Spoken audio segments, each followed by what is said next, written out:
হাসিনা আবিষ্কার করেছে ইভিএম, আর আপনারা আবার আবিষ্কার করেছেন পিআর।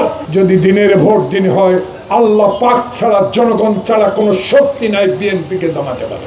তারেক রহমান 10,000 কিলোমিটার দূর থেকে যে শক্তি সাহস যুগে আজকে ভাটারার এই সম্মেলন কর্মী সভা, সেই তারেক রহমানের শক্তি সাহস যুগে আজকে যারা এখনো 2রা আগস্ট বেঁচে আছেন, এটা আল্লাহ ছাড়া কেউ রক্ষা করে নাই।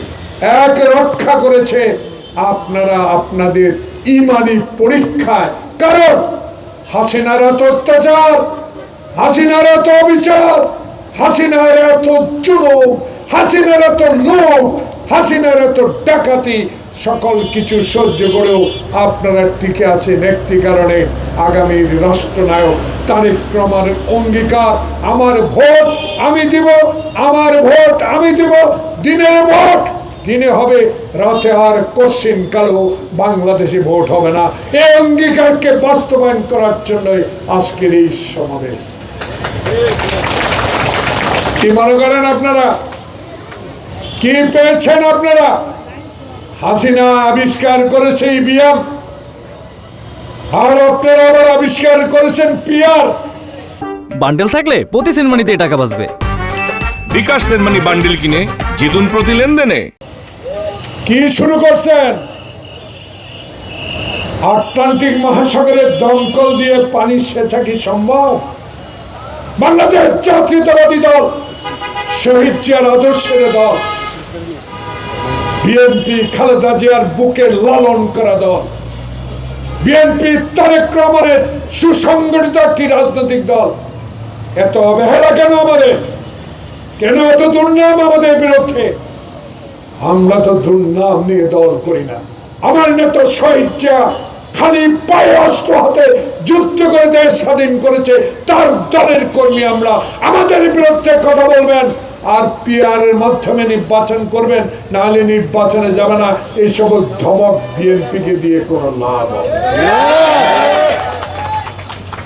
বিএনপি ধৈর্যের দল, বিএনপি স্বাধীনতা যুদ্ধের দল, বিএনপি খালেদা জিয়ার দল, বিএনপি মানুষের ভালোবাসার দল।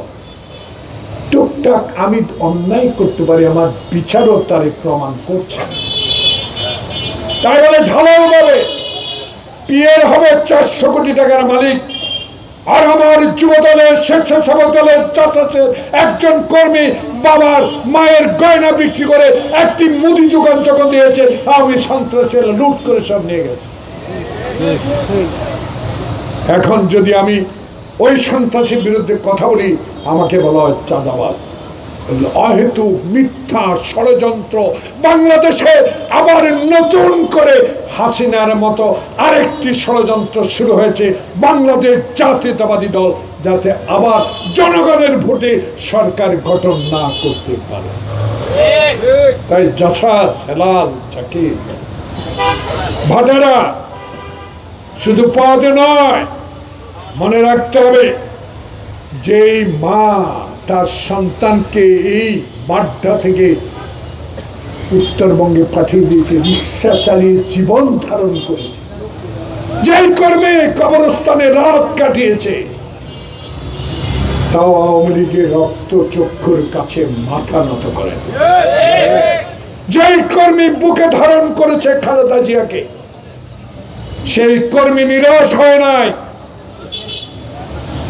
জনাব ডক্টর মোহাম্মদ ইউনূস, আপনি কারো সরকার নয়, আপনি জুলাই বিপ্লবের সরকার, আপনি 16 বছর তারেক রহমানের আন্দোলনের সরকার। যদি শাহাবুদ্দিন 3 মাস একটি নির্বাচন দিতে পারে,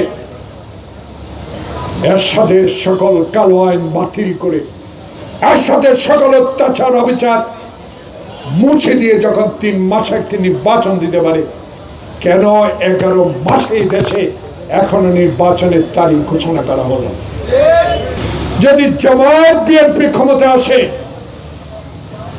আমার একটি আওয়ামী লীগের কর্মীও রাখবে। জনাব ডক্টর প্রফেসর মোহাম্মদ ইউনূস, উপদেষ্টা মন্ডলী, বুকে হাত দিয়ে বলেন তো, 11 মাসে তারেক রহমানের বক্তব্যের পর আমরা যারা আহত হয়েছি, অত্যাচারিত হয়েছি, যাদের দ্বারা তাদেরকে চিনি, একটা লোকের গায়ে হাত তুলেছি?